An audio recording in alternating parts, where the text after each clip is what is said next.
Hello, everybody. Welcome into Sports by GSMC Podcast Network. I am your host, Jeremy Lapidus. Today, we have a big show filled with tons of breaking news. We had the breaking news earlier today, just a couple hours ago, that Tua Tagovailoa, the quarterback for the Miami Dolphins, signed a huge 4-year, $212.4 million extension, something that I was shocked by. I did not think the Dolphins were going to pay out Tua before the end of this season. He gets his contract. We will talk about how that affects the quarterback market, how it affects the Dolphins moving forward, and much more. Then we're going to do a little bit of the trade deadline preview. We've been doing a bunch of it this week. There were a bunch of massive trades yesterday and today, including the headliner so far, Randy Arozarena being traded from the Tampa Bay Rays to the Seattle Mariners, a much-needed trade for the Mariners. The Mariners made another trade as well as the Diamondbacks making a trade, the Orioles making a trade with the Phillies,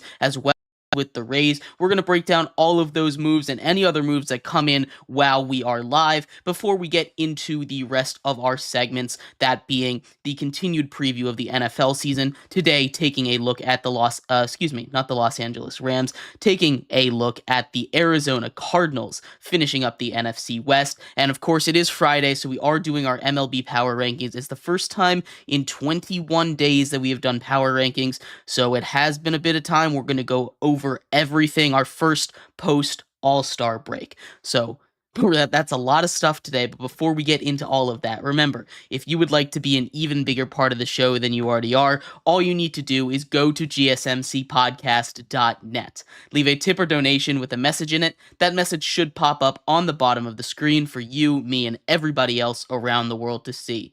If you do have a burning question about sports, anything at all that you would like to ask, go and throw that in the comments. Throw it in the chat. I will get to it as soon as I possibly can. I appreciate every single one of you guys for sticking around, talking some sports with me here on a beautiful Friday afternoon. But like I was saying, we're going to start off our show with the big news out of the biggest league, the National Football League, as Tua Tagovailoa has officially signed a brand new 4-year, $212 million deal, averaging $53.1 million. That .1 is important in this reporting because that puts him exactly $0.1 million more than Jared Goff, who signed his $53 million extension earlier this offseason. This makes Tua the third highest paid quarterback in the NFL, only trailing behind Joe Burrow and Trevor Lawrence. Trevor Lawrence, who signed his contract with one of the other Florida teams across the state there in Jacksonville. This is a huge move for the Dolphins, and it's something that if you've been watching the show, you know I did not expect this to happen. This is one of those moves that, for me, I don't know if it really is the right one, right? You have, with the Dolphins, right, a team that is so loaded offensively, has so many crazy great weapons. You have to ask, is Tua really the best guy to run that offense? And it's not to say that Tua is incapable of running that offense. We saw him run the offense smoothly. Heck, they put up 70 points in a game, right? Last year against the Broncos, right? This is a team that under Tua's leadership, under his time at quarterback, has been successful, at least with this 1 year. So it's not saying that Tua cannot be that guy, but committing to him long term, making him the third highest paid quarterback in the league, I think is definitely an overpay. Anthony in YouTube comments says it's an idiotic move on the Dolphins' part. The kid has improved. He deserves this contract. I don't care about the stats. And to a certain extent, yeah, I get what you're saying, right? It's one of those moves in the NFL where you don't want to be stuck in mediocrity. Think of these teams that are stuck in mediocrity, like the Steelers, right? They're just kind of okay. They're 9-8 every single season. They're not making that big push. You don't want to be stuck in mediocrity, but you also don't want to be stuck with a situation like the New York Giants have been recently, right? Ever since, I mean, for a very long time actually. But uh, the you don't want to be stuck in a situation where you're bad and you don't have a quarterback. And Tua kind of, we talk about quarterbacks handcuffing teams a lot, right? Uh, we talk about we talk about quarterbacks handcuffing teams all the time, right? We talk about Daniel Jones doing that with the Giants, for example. We talk about Baker Mayfield to a certain extent doing that with the Tampa Bay Buccaneers, kind of saying, "Hey, look at what I just did. You have to pay me, otherwise we're going to be unsuccessful." And I don't think paying Tua is necessarily a mistake. I just think out there we're taking a look at the quarterback market and we're saying, "Hey, this there's a possibility that a guy like Dak Prescott is out there, and if there is, I'm taking Dak Prescott over Tua every day because as much as Tua does well, there's plenty of things that he doesn't do well. We've talked about his ability to make a read post whatever the play is. He likes to get the play, go to that number one option, and he has shown the ability. He is improving, like you said. Again, Anthony says Tua came in the league 2 decades too late. He would have been a better quarterback, or better quarterback for defenses and running games were dominated. And yeah, an archetype. He doesn't have that same kind of mobility to say that he can't. And I don't necessarily agree with that either. I think, you throw Tua in the early 2000s, it's just a different way. We don't really know. I think his arm talent, and maybe he would have been better then, but harder hitting, we've seen his injury history. I don't know if he really would have been that different of a player if he came in 20 years ago as opposed to today. But it's just a weird thing with Tua because he is developing and you are seeing him develop, and when he's on the field, he's good. I don't think there's anybody out there that's saying Tua doesn't deserve a contract. The question is, would you have paid him now? And if I'm in charge and if I'm the GM here, I am at least waiting until the season is over to prove that, he can make that next step. He made a big step last year. First of all, staying healthy with that new system, with the offensive coordinator and head coach staying for a second year finally, he gets some familiarity, and if he can take another step, I'm giving him that huge deal. And sometimes you don't want to take that risk. You don't want to let him test free agency because you don't want to get stuck in a situation where you don't have a quarterback. But I don't mind this contract, to be completely honest with you. Anthony says his performances at the end of the season proved he didn't deserve the contract. It's just Greer and Ross are desperate for a QB. And honestly, can you blame them? To be completely honest with you, can you blame them? Like I said, you don't want to be stuck in a situation where you don't have a quarterback, especially with how all in this Dolphins team is. And you're right. That's the kind of development that I'm talking about right there that I want to see, which is why I wouldn't have paid him until after this season and why this move is so shocking to me personally. I've talked on this show a whole bunch about how I thought he would have to perform this season. Earlier this week, I did a list of quarterbacks that had to perform to get a contract, and Tua was number 3 on that list, right? So, excuse me. If you don't think that there is the option, are we back? All right, I think we're back. I apologize for whatever just happened there. But if you don't think there's an option or a for sure option that you're going to get better than Tua, you have to sign him. And I think it's a good thing that they were able to get Tua below market resetting value. But again, this is kind of a contract that's up in the air, and we don't know for sure because he finally had his first healthy season.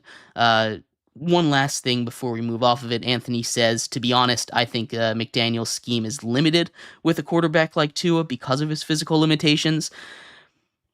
And I mean, the way that the offense is run, I mean, they don't need a quarterback like Lamar Jackson, right? I get it. Obviously, that offense would be electric if they were able to get a guy like Lamar Jackson. But You don't if you don't have a guy like Lamar Jackson and you have a guy like Tua that is able to do it, you still have all those speedsters around. You have all those running backs, Achan and Mostert with their blazing speed, as well as, Waddle and Hill on the outside. Limit it a little bit, but it's not going to limit it enough that it's going to stop them from being contenders. And I do think there's a shot that that Tua can develop into that kind of guy. We've seen him be more mobile than he is. He lost a bunch of weight this offseason. We saw him come in, slimmer than we've seen him in since college, really. And as long as he can stay healthy at that body weight, that should help him be more mobile. Mobility isn't his strong suit, but it's not like he's a guy that cannot do it, if you know what I'm saying. But anyway, let me know what you think of the contract. I think it's a year early. I know they're saving a little bit of money on this, but $53 million a year, biggest contract in the history of the Dolphins, third biggest ever.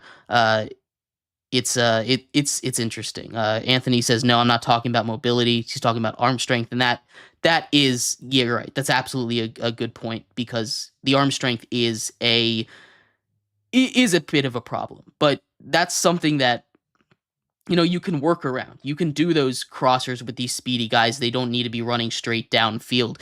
Obviously, if you had a Josh Allen, Patrick Mahomes type arm, it would be much better. But it's hard to just go big arm guys and expect to get some of the same results. I don't mind Tua, and you're right, it does limit him. I see what you're saying. It is a little bit limiting. But accuracy, I mean, that's accuracy is more important than arm strength at a certain point. And I would rather, to be completely honest with you, have a guy that is 80% accurate than a guy that can throw the ball 10 yards further than my guy that is 20% more accurate than the other one. I would take that trade off any day.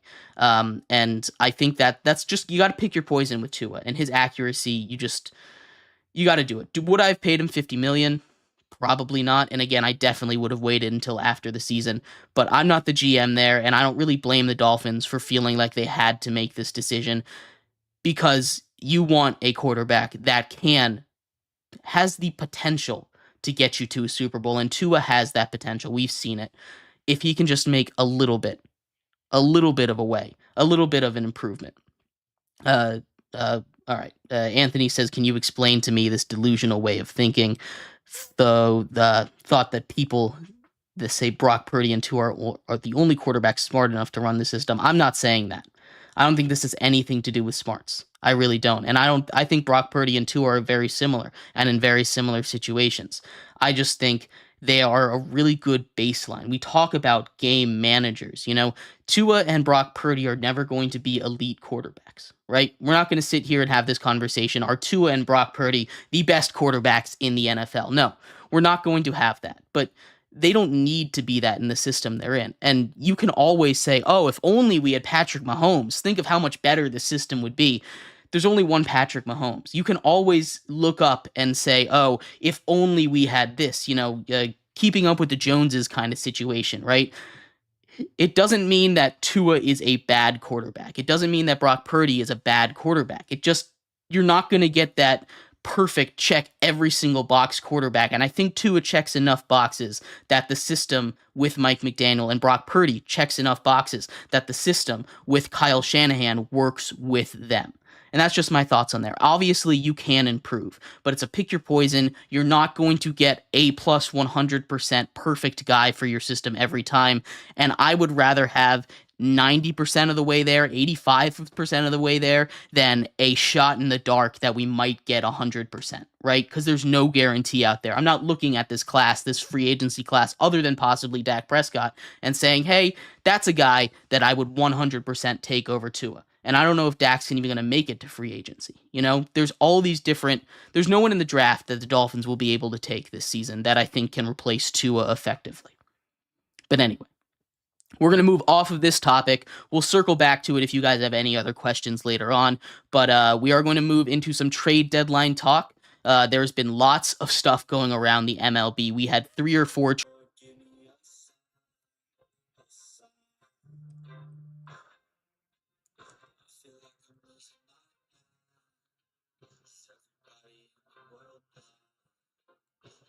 Be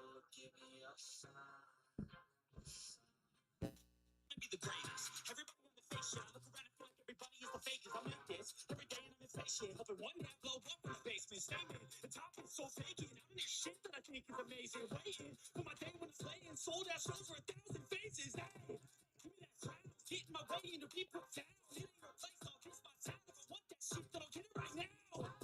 I'm losing it, I'm losing fits, I'm losing shit. It's goofing me. If you choose to live, choose to grip, you choose to fight, or lose your grip and lose a gift. Oh. I feel like I'm losing my mind.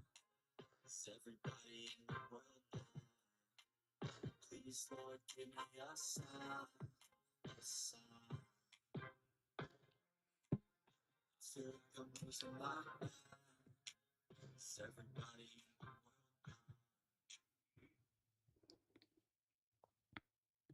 Welcome back to Sports by GSMC Podcast Network. I'm your host, Jeremy Lapidus. If you are just tuning in, we've just had a discussion about Tua Tagovailoa signing the third biggest contract in NFL history, a 4-year, $212.4 million deal, making him the third highest paid quarterback currently in the NFL, only behind Joe Burrow and Trevor Lawrence. We're going to get back to that if you guys have any more questions on that, but we are going to take a quick look at the MLB as the trade deadline really has been heating up. We had a bunch of major trades take place over last night and this afternoon heading up to our live show, including the headliner of them, the Rays trading away Randy Arozarena to the Mariners, a huge move for them. We will talk about that move as well as Zach Eflin being traded, Austin Hayes being traded, and a couple of other moves as well. But before we get into all of that, remember,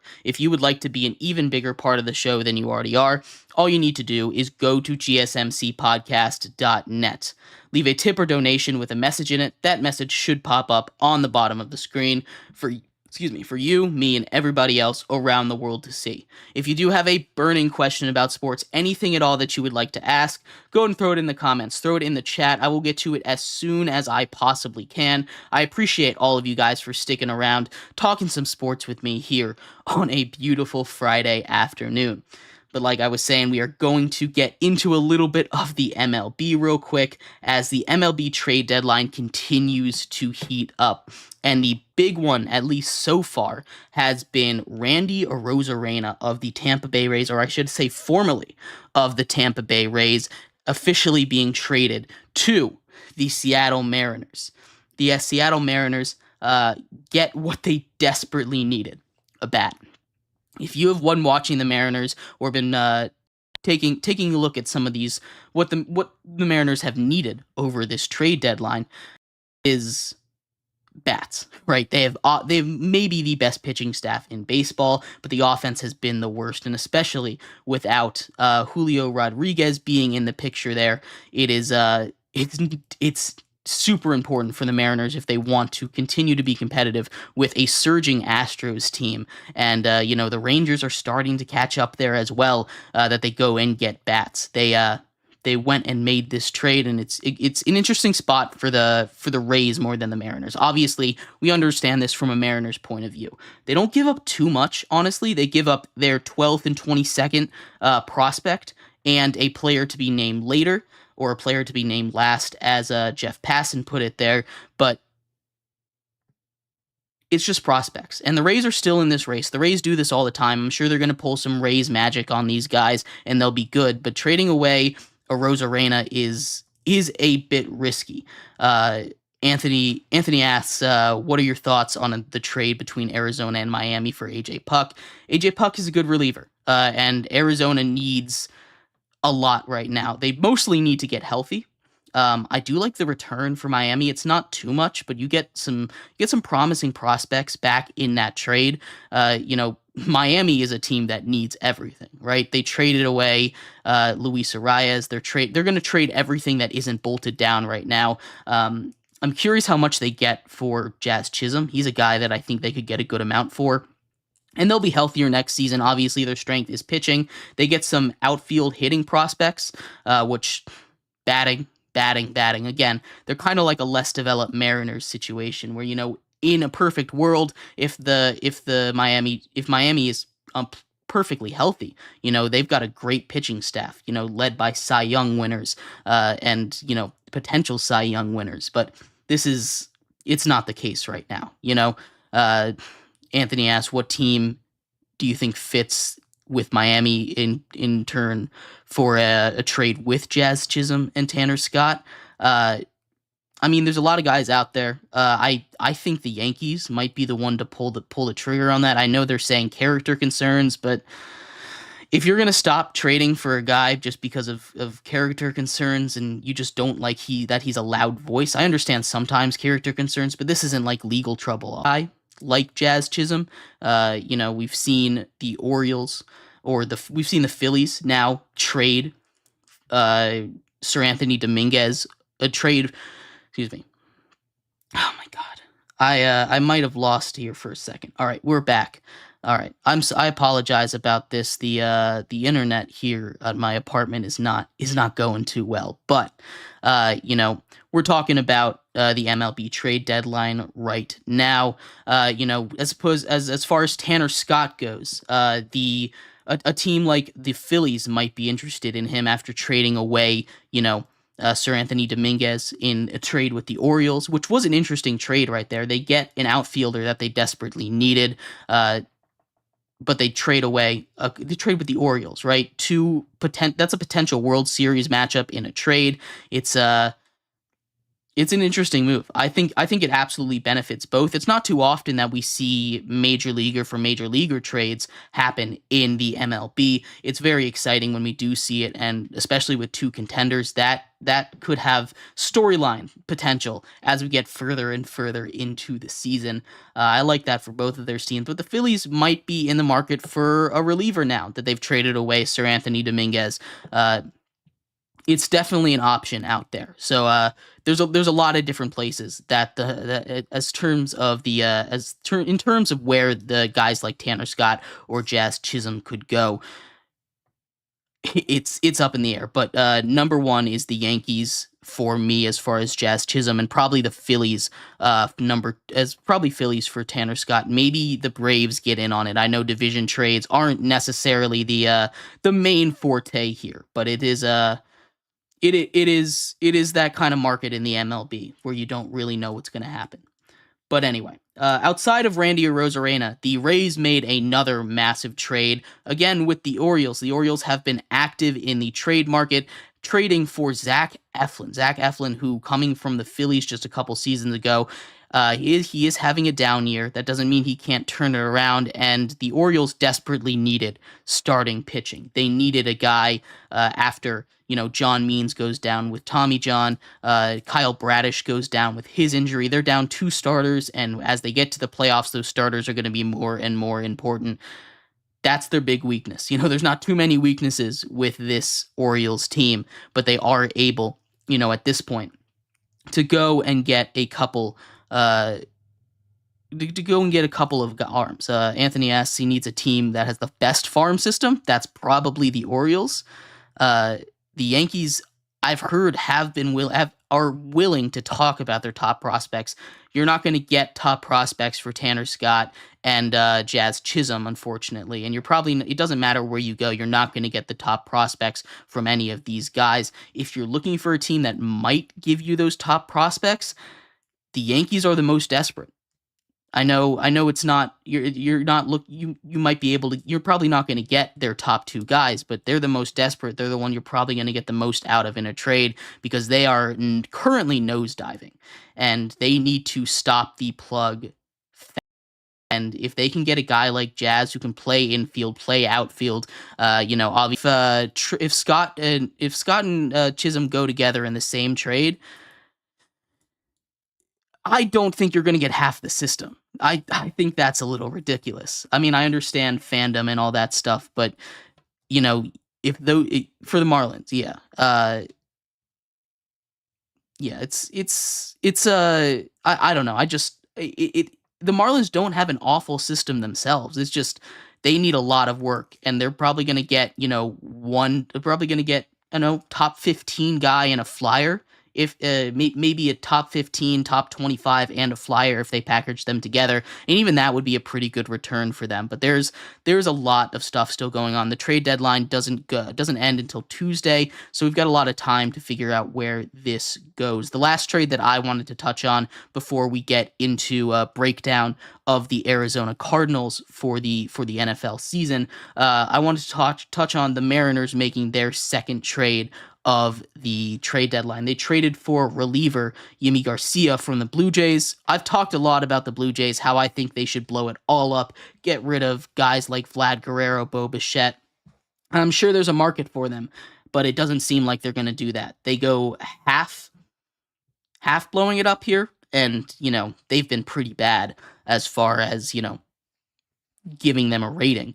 The Blue Jays have, but they need to make some moves. They need to get some returns. They go and they get a solid return in Class A from the Mariners, who I really like as a prospect. But we'll see what it turns into, because this is a Blue Jays team that isn't really fully committed in either direction, and I feel like they need to pick one. I feel like they need to pick one now, and this is the year to do it. There's still years of control left on these guys that you can, get a bigger pick package for, or a prospect package for, and I don't see another place that they're going to be able to get them at this value.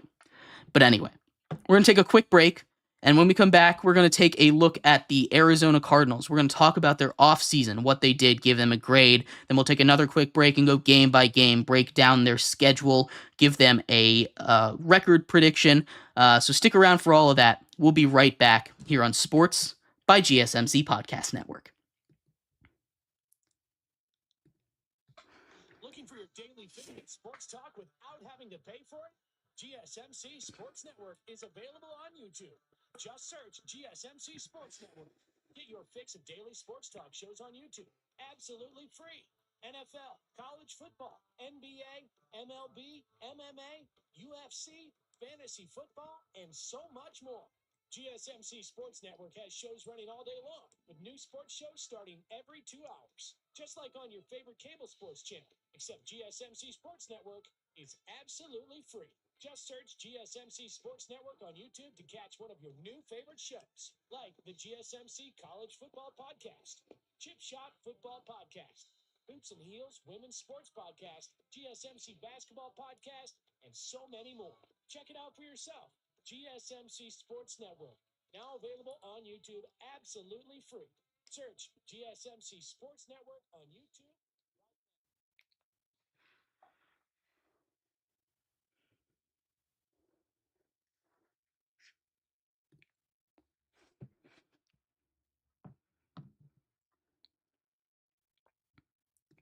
Welcome back to Sports by GSMC Podcast Network. I'm your host, Jeremy Lapidus. If you are just tuning in, we've just talked a lot about the Tua Tagovailoa signing a massive contract with the Dolphins, 4 years, $212.4 million, making him the third highest paid quarterback in the league, $0.1 million over Jared Goff, who signed a contract earlier this season. We also talked about the MLB trade deadline continuing to heat up as a bunch of trades have been made with the Orioles, with the Rays, with the Phillies.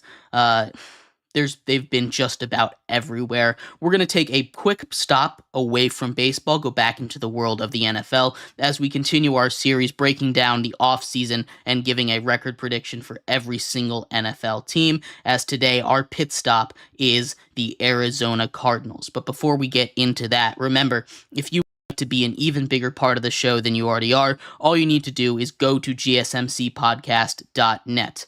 Leave a tip or donation with a message in it. That message should pop up on the bottom of the screen for you, me, and everybody else around the world to see. If you do have a burning question about sports, anything at all that you would like to ask, go ahead and throw it in the comments. Throw it in the chat. I will get to it as soon as I possibly can. I appreciate every single one of you for sticking around, talking some sports with me here on a beautiful Friday afternoon. But like I was saying, we're going to get into the Arizona Cardinals offseason. That's where we're going to start. And as has been a theme with a lot of the NFC West, it's been a relatively quiet offseason, right? That's not to say that they didn't get a lot, and specifically in their draft class, which we'll get to in a second, the Arizona free agent pickups, Jonah Williams added to the offensive line, and Sean Murphy Bunting added to the cornerback position. Now, we'll talk about the defense and the corners in a little bit because we're going to talk about their draft. But we talk about an offensive line, and kind of an underrated one is the Cardinals. That's not to say that the Cardinals have this incredible generational great offensive line, but for a team that has as many holes as it does, filling up your offensive line with a bunch of, really high-end guys, Jonah Williams, Paris Johnson, who was drafted last season, Isaiah Adams, who they drafted this year, Will Hernandez was drafted a little while ago, high pick as well. It's not like the sexiest offensive line. Not that there are many super sexy offensive lines out there, but this is just a solid unit. It's not going to be one of the worst in footballs, which is really important for a team that, with Kyler Murray, that if they can provide a little bit of time for him, he can really be great. And speaking of being great, it's hard to do that without weapons. And they were kind of running low on weapons all of last season, and they did a great job fixing that. Obviously, it's really, really easy to go and say they fixed their weapon problem because they went and got Marvin Harrison Jr. Marvin Harrison Jr. From all reports, a generational talent at wide receiver. They get him with the 4th overall pick in the draft. A great get for the Cardinals. Absolutely. It's a perfect need. It fits everything they need. He has the potential to be the next great receiver coming out of college, as we've seen a large wave of them coming recently with how many huge jumps into the league these wide receivers have had recently. Outside of Marvin Harrison Jr., I really did like their draft class. It's not everything that you want, but they hit a lot of needs. They had a lot of early picks. They obviously had the 2 first-rounders. They grabbed Darius Robinson with the 27th overall pick at defensive line. He is, supposed to be. He's not slotted in to be a starter, but he should get reps in a rotation with the other defensive ends, B.J. Ojulari, Justin Jones, Roy Lopez, guys like that, Zaven Collins, and Xavier Thompson should be in those rotations. So I really, again, love the first-round picks. An underrated pick, and I don't know how underrated it is, but Max Melton out of Rutgers at corner in round 2, as well as Trey Benson, as well as I apologize, Elijah Jones, the 2 corners that they drafted in the 2nd and the 3rd round. These 2 should make instant impacts. Right now, Max Melton is listed as a starter on their depth chart, at least as far as it is on ESPN. He's a guy that I really liked coming out of college. His ability to play defense on the ball, his interceptions, he had 8 of them in his career at Rutgers. He's a very good pick. I love that pick for them. They did a great job addressing all of their needs, and I really do love what the Cardinals have done this offseason. That's not to say it was perfect, right? This is a team that had a lot of holes, so it's easy to say, hey, I love that they went and they fixed their needs. This was a team that had a lot of needs. Getting Kyler Murray back this season, they did. You saw how much of a difference it made at the end of the season, and it's kind of hard to it's hard to understate how much better this Cardinals team is when they have a playmaker like Kyler Murray. And this is kind of goes back to when we were talking about Tua in the first segment, right? Tua's not going to be that playmaker. He does other things that Kyler Murray can't do, but Kyler Murray does a whole bunch of things that Tua can't do either. So, you take what you get at the NFL level when you have these guys that should be starting, most definitely, these franchise level quarterbacks. And none of them, or 90% of them, aren't going to be perfect. So you just got to take with the flaws there. But I really do like what the Cardinals did this offseason. I'm a big fan of all of their moves so far. Again, This is going to be a much improved Cardinals team, and they have a much harder schedule than they did last year, as has the entire NFC West. Again, as we've been going through it, they have to play the NFC North, the Lions, Packers, Bears, Vikings, as well as the AFC East, the Bills, Dolphins, Jets, and Patriots. Those are, I mean, 6 of those 8 teams, maybe 7, maybe 5, at least 5 of those teams are scary to you, right? If you're looking at a team like the Cardinals that, it's not necessarily the greatest team. It's got a lot of improvements, but it's not the greatest team out there. So while I do like what they've made, what they've done this offseason, I don't have a lot of criticisms for them.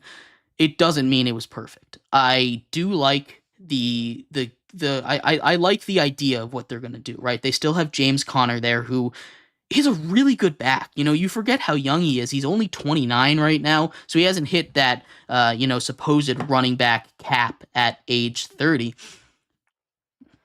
Get him behind that improved offensive line, and he's going to give you 6 yards a carry like he's been doing. You get Marvin Harrison on the outside, that's going to draw a lot of attention. Greg Dortch can move to the slot. Got Michael Wilson and Zay Jones as well. They kind of filled in those wide receivers. I like what this Cardinals team did. I really do like what they've done this offseason. I'm going to give them an A for their offseason. I love their draft. It's one of my favorite draft classes. It's not the best, but it's hard to be the best when you have the Bears, who got possibly a generational quarterback and possibly a generational wide receiver at the same, or an all-pro level wide receiver in the top 10. So that's going to be a tough draft to beat right there. But I do really like the Arizona Cardinals draft and what they've done this offseason in the second year of the regime over there. We're going to take a quick break, though. I'm giving them an A for their offseason. And after this break, we're going to come back and do a record prediction, game by game, talk about each one of them, and give them a tell you guys if I think the Cardinals will make the playoffs, how many wins they'll get, give you a full season prediction. So stick around for that. We'll be right back here on Sports by GSMC Podcast Network.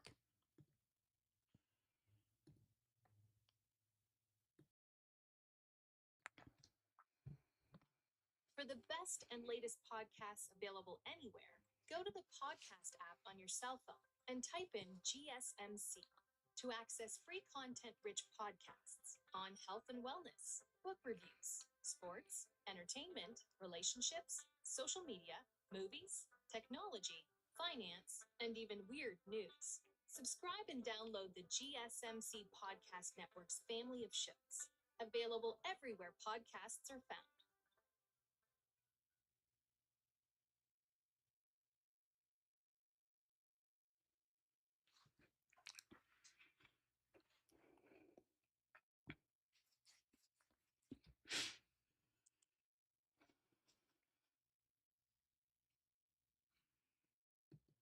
Welcome back to Sports by GSMC Podcast Network.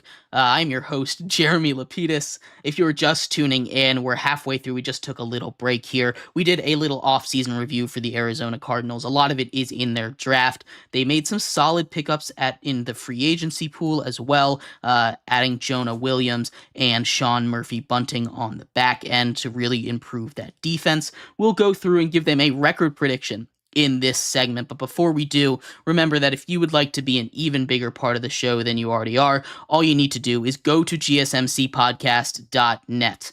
Leave a tip or donation with a message in it. That message should pop up on the bottom of the screen for you, me, and everybody else around the world to see. If you do have a burning question about sports, anything at all that you would like to ask, go and throw it in the comments. Throw it in the chat. I will get to it as soon as I possibly can. I appreciate every single one of you guys for sticking around, talking some sports with me here on a beautiful Friday afternoon. And I hope you guys enjoy your weekend coming up. The Olympics are here, and we'll talk a little bit about that on Monday.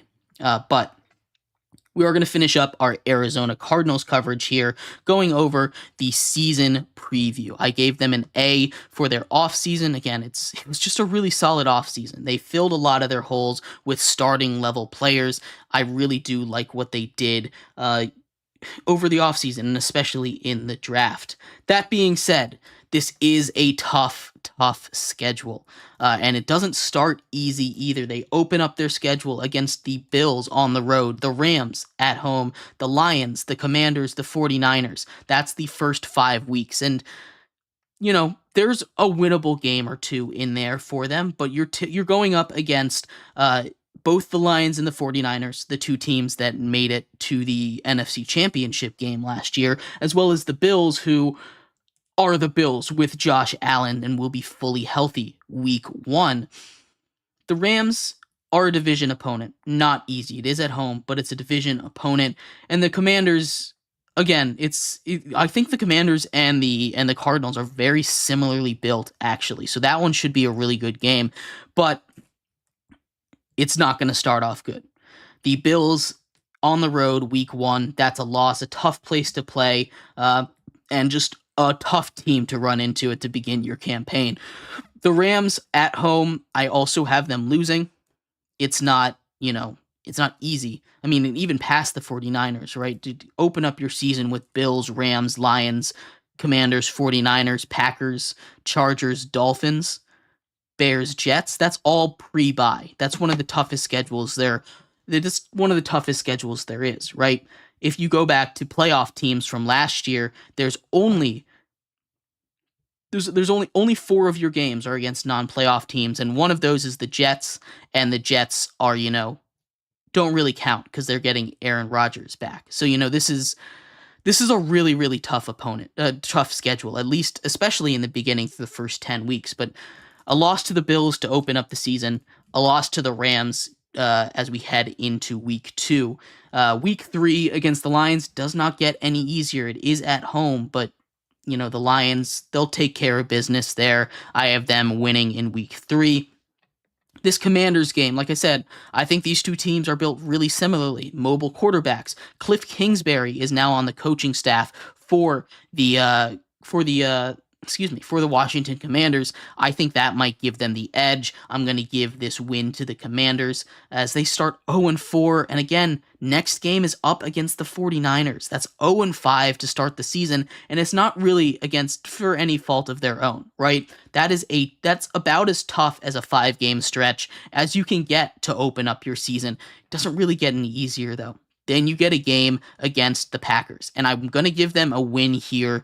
It's up in Lambeau. I can't imagine this team starting off 0-6.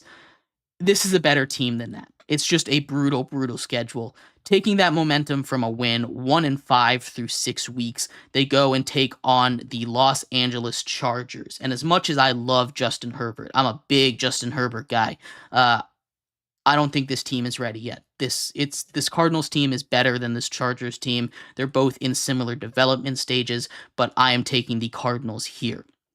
And then you go on the road, take on the Miami Dolphins. In Miami, both of them play in hot places, but I'm giving the Dolphins this edge. They've just signed Tua earlier today. That's Tyreek Hill. It's going to be tough for the Cardinals defense to deal with that. So I'm giving the Dolphins a win here in week 8. Week 9 against Caleb Williams and the revamped Bears offense. I'm giving this one to the Cardinals. I do think this is another one that could go either way. I like this Bears team, but it is a tough matchup for both of them. And then the Jets. Aaron Rodgers is going to do his thing. He's going to dissect the Cardinals here. So heading into their bye week, week 11, they are just 3-7. Not a good look. Again, it's just a brutal schedule. There's not really much respite anywhere. You might get one game, but even, again, like I said, even the 4 non-playoff teams that they're playing, they're getting an Aaron Rodgers-led Jets team. They're getting the always dangerous Justin Herbert with the Chargers. Jordan Love, they're getting, Jaden Daniels and the Commanders, as well as, Caleb Williams and the Bears. Those are the 4 non-playoff teams, and those are not shabby non-playoff teams. So this is not an easy schedule at all. Heading out of the bye. Weeks 12 to 18. It's easier. It's much easier from here. You have the Seahawks, the Vikings, the Seahawks again, Patriots, Panthers, Rams, and 49ers. And this is a much easier part of the schedule. This is where you want to live. If you can be even close to 500 after that brutal schedule that they play in the first half, the Cardinals could surprise some people. Now, do I think they're going to do that? Obviously not. I have them going 3-7 in the first 10 weeks, and I don't see it continuing much different after the bye week against the Seahawks in Seattle. That is another loss. They rebound, though. In Minnesota, they get a win against the Vikings. Returning home to face the Seahawks yet again, I don't see that game going any differently. I have the Seahawks taking care of business twice. They'll beat the Patriots in Week 15.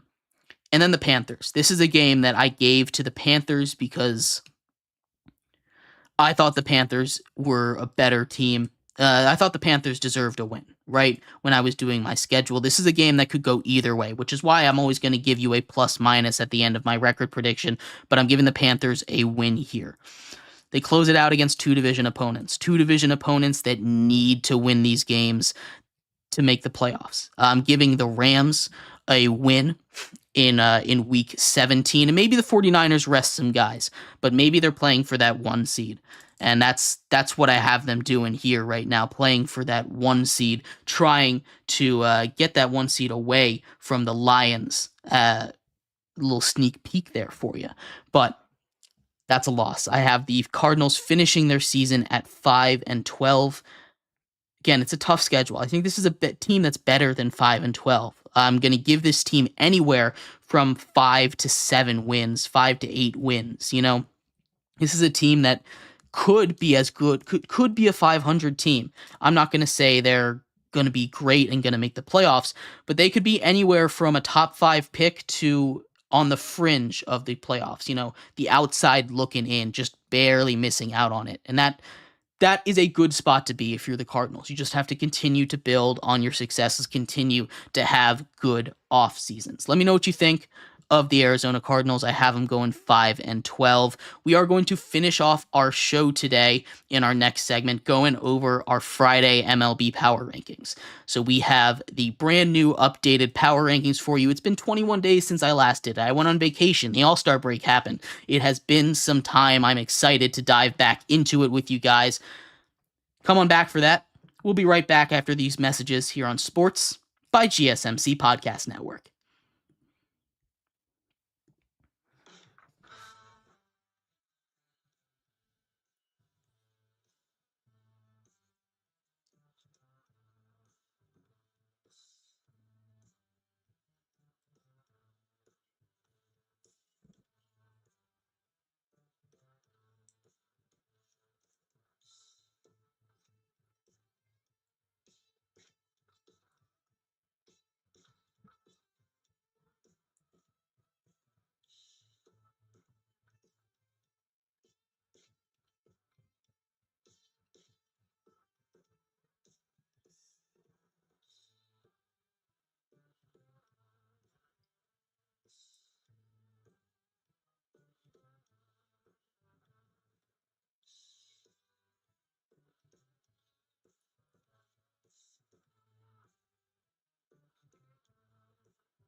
Welcome back to Sports by GSMC Podcast Network. I am your host, Jeremy Lapidus. If you are just tuning in, we just did a breakdown of the Arizona Cardinals, their schedule, and their offseason. I gave them an A for their offseason. I had them going 5-12, mostly because of their super tough schedule that they have to go through. A brutal first 10 weeks.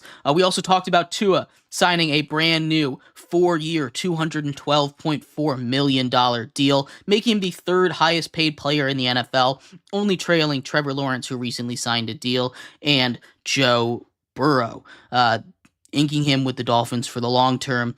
Interesting move there. I thought they would wait till next season. And we also talked about some of the trades that have happened so far as the MLB trade deadline excuse me, is just 4 days away. It's coming on us quick. We gotta be ready for all of that. But we're gonna finish off our show today, getting back into the MLB. It is Friday, and that means we have to do our MLB power rankings. So we're gonna do that in just a second. But before we do, remember, if you would like to be an even bigger part of the show than you already are, all you need to do is go to gsmcpodcast.net. Leave a tip or donation with a message in it. That message should pop up on the bottom of the screen for you, me, and everybody else around the world to see. If you do have a burning question about sports, anything at all that you would like to ask, go and throw that in the comments. Throw it in the chat. I will get to it as soon as I possibly can. I appreciate every single one of you guys for sticking around, talking some sports with me here on a beautiful Friday afternoon. But like I was saying, we are going to get into our Friday MLB power rankings for you right here, updated just a couple minutes before our show here, as we like to wait for any kind of breaking news to do our power rankings here. As you see, even though it's been a little bit since we did it, it's largely the same. There's been a bunch of changes around the middle, but the bottom pretty much has been set, and the top has been pretty much the same for a while. We'll start at the bottom here. The White Sox sitting pretty at 30. They're almost on pace for the worst record in the modern era of baseball, which really is impressive. They might even unload some more talent with Garrett Crochet and Luis Robert Jr. being apparently on the trade block, although some reports recently have been saying guys like Crochet might not be traded. I have the Marlins here at 29. Not much to say about them other than that they're bad. They shed AJ Puck. Again, not something that's really going to throw them too off course, but they are getting ready for next season. Same thing with the Rockies. They climb a spot. They've passed the Marlins in the last couple weeks, so they take their spot at 28. The Athletics sit at 27, and they're an interesting team, right? They have guys like Brent Rooker, guys like Mason Miller that they can trade and get a little bit of a haul, or they can hold on to them. I'm excited to see what they get back for these guys if they do decide to hold on to them, but for now, the Athletics sit at 27 on the list. At 26, we have the Los Angeles Angels. They're getting Mike Trout back soon. That's a good thing. That's about it.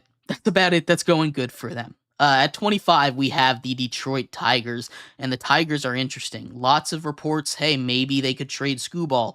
They're not going to trade Scooball. They sit here at 25, but some people are saying if they have a bad week, maybe they do it, which I think would be a mistake, unless they get like the mother load of a haul. 24, we have the Blue Jays. I do not like the Blue Jays. They're sitting here at 24. They have talent. They need to unload it now. I talked about that earlier on in the show. Blue Jays here at 24. My Washington Nationals drop a spot to 23. They're starting to sell, and this is a good thing. This is a good thing that they're selling. I can't wait for next season. That's all that matters right now. James Wood is up. He's hitting the ball 100 million miles an hour every single time he gets up to the plate. He's just hitting it right at people. So, maybe he elevates the ball a little bit. This is going to be a great, great team next season, maybe. Cubs climb one spot to 22. They said they're selling. Doesn't mean they're worse than the Nats. Sitting there at 22, I'm curious to see who they sell and how hard their selling is. Rays fall 4 spots to 21. They offload Randy Arozarena. They offload Zach Eflin. Rumors are they might trade Isaac Paredes as well as a couple of their other guys. This Rays team will find a way somehow. I'm sure they will. But for now, they're falling back down to 21. Biggest fallers of the week. Reds sit at 20. Comfortable spot. Same with Giants. Both of them are in a weird tier where I don't expect them to sell. The Giants, I think, should sell. The Reds, I think, should maybe consider adding. But this is not the year for either of them. Paul Skeens and the Pirates sit here at 18. I might as well just change that label to Paul Skeens, the pitching staff, but they're just going to sit here slightly above the rest of the garbage heap there at 18. Diamondbacks at 17. They're going to get healthier. They added AJ Puck.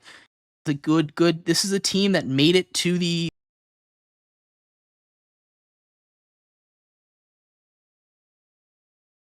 good. The team that beat them in the World Series, it sits here at 16. The Texas Rangers, they have slowly but surely started to heat up, and they're almost ahead of the Mariners. They're only a game and a half back last I looked. Speaking of the Mariners, they continue to slump. I love the pickup of Randy Arozarena. I love that pickup for them. Hopefully it's enough. They need to get the bats going if they want to make any kind of meaningful run this postseason. The Royals sit at 14. Bobby Witt might be the best player in all of baseball. He's not enough. They go and they get Hunter Harvey. They need some bullpen pitching. They need that pitching. Maybe they can get another bat to give the lineup a little more oomph than Bobby Witt and Salvi Perez, because they need just a little bit more to be serious threats for the playoffs. Cardinals at 13. They fall one spot as a result of the Mets. The Cardinals are doing everything they need to do. They're being an okay, above average team. They have a couple moves they can make. I think they might be quiet adders at the deadline. Nothing that's going to be too insane, but small adds at the deadline for a team like the Arizona Cardinals. The Red Sox fall one spot from 11 to 12. Again, nothing they're doing wrong. I like the addition of James Paxton that they get from the Dodgers. Getting starting pitching is huge. He was DFA'd, so good for the Dodgers to get anything back for him as well. But he's a valuable piece. He won 8 games. He has a solid ERA. Not going to light the world on fire, but a solid ERA. At 11, we have the Mets, the Grimace Mets, the Surging Mets. The Mets have a 700-plus win percentage since Grimace threw out the first pitch. That is insane to me. They have been the hottest team in baseball, maybe. Hottest or second hottest team, and we'll talk about why that is in just a little bit, but they've been so good. Francisco Lindor didn't make the All-Star game, getting MVP talk out in the NL. Maybe. Keep an eye on the Mets. I'm really curious how sustainable this is and if it's going to make them buyers at the deadline, which is kind of insane for me to say. At 10, we have the Braves. They drop 2 spots. Injuries. They still have Chris Sale, who might win the NL Cy Young. Because of course he's going to, but losing your top 2 players, it's starting to show. They're starting to lose ground in an NL wildcard race that I thought they would have locked up. Now they're in danger of maybe even falling all the way out of it. The Padres I have at 9. They've just dismantled my Washington Nationals. For the second series in a row, when everything was going great, they run into the Padres, and the Padres destroy them, throwing a no-hitter. Congratulations to the Padres. Congratulations to Dylan Cease. His first career no-hitter. It wasn't fun to watch as a Nats fan, but it is one of those magical moments in MLB. Just the 324th time ever that has happened. They get their props. They're here in the top 10 at number 9. And then the other team in contention for the hottest team in baseball with the Mets, the Houston Astros. They make it up through the top 10 all the way up to number 8 on the list. The Houston Astros continue to win baseball games. They're getting healthier. They're getting their bats going. This is the Astros team that we saw that made it to 7 straight ALCS series. 7 straight is insane. A pseudo-dynastic run for them. They sit here at number 8. They are back on top of their division. Crazy that they were able to come back so quickly. The Brewers at 7, continuing to do their thing, have a nice comfortable lead. The loss of Christian Yelich might be a little worrying. I'm going to hold off on passing judgment on them. They stand pat at number 7. Same thing with the Twins. They are getting healthier, but healthier with the Twins doesn't tend to last. Their big stars are very, very injury prone, and I don't know how much I can trust them. They sit here at 6, outside of a top 5 that they've just been shuffling around with each other the entire time. The Yankees, Guardians, Dodgers, Orioles, and Phillies, those have been the clear-cut top 5 teams in baseball basically all season long. The Yankees stick at number 5. They've been kind of in a nosedive. They've been 10-20. They've been 10-20 over their last 30 games. Not very good at all. Not where you want to be. I do think this is a Yankees team that can turn it around. They just got swept by the Mets. Guardians sit here at 4. They need some starting pitching. if they can get starting pitching, they can be a World Series contender. I just can't trust them in the playoffs, a playoff system that is so heavily dependent on starting pitching. I can't trust them to make a deep run. They're sitting here at 4, but they're a really, really good team. Dodgers at 3, they get their starters back finally. Clayton Kershaw makes his season debut yesterday. Tyler Glasnow comes back from injury just a couple of days ago. They are back. Shohei Otani. There's no other person to describe to compare him to. He is incredible. The Dodgers sit here at 3, down a spot from 2. Same thing with the Orioles. They drop a spot just so the Phillies can get back to number 1. But the Orioles have been really, really right. They make a trade for a starter, a big need of theirs. Really the last big need. They do trade away outfielder. Maybe that makes room for some of their really talented bats to come up from the minors. Maybe. We'll have to see there. But the Phillies have the number 1 spot.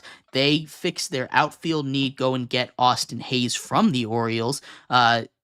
This team is stacked. They're the best team in baseball right now. They have all the bats you could possibly need. An MVP candidate, Cy Young candidates. There are almost no weaknesses other than the back end of the bullpen now that they've given up Sir Anthony Dominguez. But that is something that I believe they can fix as the trade deadline continues. We'll have to see what happens, but these are my MLB power rankings. Let me know what you think. I'd love to hear your thoughts on all of this. I appreciate every single one of you for sticking around, talking sports with me all day today. I really do appreciate it. I hope everybody has a great weekend, had a great week. We'll be back here on Monday talking Olympics, talking MLB trade deadline, talking new NFL division preview.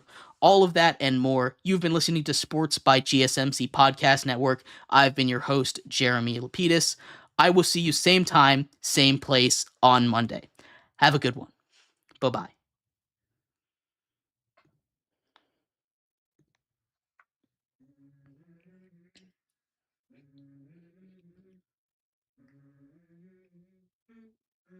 Let's go.